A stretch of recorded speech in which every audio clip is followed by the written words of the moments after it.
அஸ்ஸலாமு அலைக்கும். Hi friends, welcome back to Nimmi's world. இன்றைக்கி நான் நூல் பரோட்டா செய்ய போகிறேன். வாங்க அதை எப்படி செய்யலாங்கிறத நம்ம பார்க்கலாம். பவுல் ஒன்று எடுத்துக்கிட்டேன். அந்த பவுலில் 1/2 கிலோ அளவு மைதா மாவு சேர்த்துக்கிறேன். கப்பில் பார்த்திங்கன்னா 2 கப் அளவு மைதா மாவு இருக்கும். அந்த மைதா மாவு இப்போ இந்த பவுலில் சேர்த்துட்டு இதுக்கு தேவையான அளவு உப்பு கொஞ்சம் இதோட நான் சேர்த்துக்கிறேன். சேர்த்துட்டு மாவுலேயும் உப்பு நல்லா நம்ம நல்லா மிக்ஸ் பண்ணி விடணும். இப்போ நல்லா மிக்ஸ் பண்ணியாச்சு. இது மிக்ஸ் பண்ணதுக்கப்புறம் இதுக்கு தேவையான அளவு தண்ணி சேர்க்கணும். நீங்கள் உங்கள் தேவைக்கு எப்போ நீங்கள் தண்ணி சேர்த்துக்கங்க. தண்ணி மொத்தமாக சேர்க்காமல் கொஞ்சம் கொஞ்சமாக தண்ணி சேர்த்துக்கணும். இந்த மாவு மொத்தமாக பிசைஞ்சு வர்றதுக்கு 200 ml அளவு தண்ணி சேர்த்தேன். நான் தண்ணி சேர்த்துட்டு நல்லா இழுத்து விட்டு ஒரு 5-10 நிமிஷம் இந்த டோவை இழுத்து விட்டு இந்த மாதிரி நான் டோ ரெடி பண்ணிக்கிட்டேன். இந்த டோ ரெடி பண்ணதுக்கப்புறம் 1/2 மணி நேரம் அப்படியே இதை மூடி போட்டு நான் டிஸ்டர்ப் பண்ணாமல் விட்டுற வேண்டியதான். 1/2 மணி நேரத்துக்கு அப்புறம் நீங்கள் பார்த்தீங்க அப்படின்னா மாவு நல்லா நம்மளுக்கு சாஃப்டாக கிடச்சிரும்.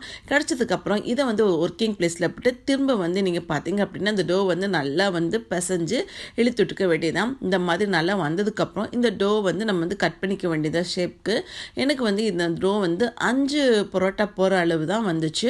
அந்த அளவு வந்ததுக்கப்புறம் இப்போ இதை தனியாக எடுத்துட்டு நம்ம உருண்டை பிடிச்சிக்கணும். எப்படி உருண்டை பிடிக்கணும் அப்படின்னா கிராக்கே இல்லாமல் நம்ம உருண்டை பிடிக்கணும். அப்படி பிடிக்கும்போது நீங்கள் பார்த்தீங்க அப்படியே மாவு இன்னும் நல்லா நமக்கு சாஃப்டாகி வந்திருக்கும். இப்போ நீங்கள் பார்த்தீங்கன்னா நம்மளுக்கு மாவு உருண்டை பிடிச்சதுக்கப்புறம் இப்படி தான் இருக்கணும். இந்த மாதிரி சாஃப்டாக இருக்கணும்.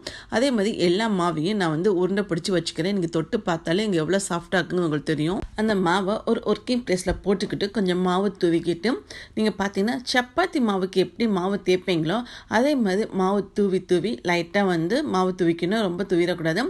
சப்பாத்தி மாவு நல்லா தேய்ச்சி எடுத்துட்டு நீங்கள் இந்த மாவில் இருக்குது பார்த்தீங்களா, இதில் கத்தி வச்சோ இல்லை எது ஷார்ப்பான திங்ஸ் வச்சோ நீங்கள் நல்லா இந்த மாதிரி கீறி விட்டுக்கணும். பக்கத்தில் வர மாதிரி நல்லா கீறி விட்டுக்கணும். அப்போ தான் நம்மளுக்கு லேயர்ஸ் கிடைக்கும். நீங்கள் பார்த்தீங்க அப்படின்னா நான் நல்லா கட் பண்ணியிருக்கப்புறம் மேலே லைட்டாக மைதா மாவு தூவிட்டு இந்த கட் பண்ணி வச்சுக்க பார்த்தீங்க மாவு எல்லாத்தையும் ஒன்று சேர்த்துக்கிறேன். நீங்கள் பார்த்தீங்க அப்படி இந்த மாவு எல்லாத்தையும் ஒன்று சேர்த்ததுக்கப்புறம் ஒரு பவுலில் நார்மல் குக்கிங் ஆயில் சேர்த்துக்கிறேன். சேர்த்துட்டு நான் வச்சுருக்க அந்த மாவு இருக்குது பார்த்தீங்கன்னா இதை அப்படியே நல்லா டிப் பண்ணி எடுக்கிறேன். இப்போ நீங்கள் பார்த்தீங்கன்னா டிப் பண்ணிவிட்டு இது ஒரு பிளேட்டில் அப்படியே டிஸ்டர்ப் பண்ணாமல் ஒரு 15 மினிட்ஸ்க்கு எடுத்து வச்சுறேன். இப்போ நீங்கள் பார்த்தீங்கன்னா அதே மாதிரி எல்லா மாவையும் நான் டிப் பண்ணிக்கிட்டு அதுக்கப்புறம் நம்ம 15 மினிட்ஸ்க்கு அப்புறம் நீங்கள் பார்த்தீங்கன்னா அந்த மாவு ரொம்ப ஈஸியாக நம்ம ஸ்ட்ரெச் பண்ண வரும்.